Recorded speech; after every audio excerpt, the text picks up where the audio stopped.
Wenzangu, kama ndio ujauzito wake umeharibika hivi karibuni, hebu muache kwanza, walau hata kama itashindikana wiki 2 tu ile damu ya uzazi ikate. Kwa sababu gani nashauri hivi? Ni rahisi sana kupata maambukizi pale ujauzito unapoharibika, kutokana na kwamba via vyake vya uzazi ndio kwanza vinajiponesha, vinajirudisha kwenye hali ya kawaida. Kwa hiyo hata shingo ya kizazi bado haijafunga vizuri, maambukizi ni rahisi zaidi kumpata. Lakini sio hivyo tu, ni rahisi kubeba ujauzito mwingine ili hali bado hata hajafuatilia kilichopelekea ule ujauzito wa kwanza kuharibika.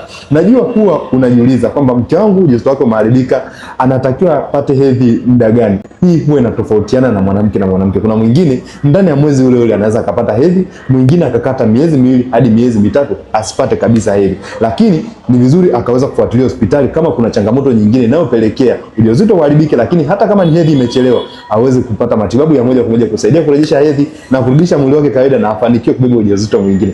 Kwa sababu nipo naye katika safari ya kuitwa mama, kama itaonekana mmefanya na bado imeshindikana, kuna utaratibu unaweza kumsaidia na akarudi kwenye hali ya kawaida, akafanikiwa kubeba ujauzito mwingine na ukakaa na hata akajifungua salama.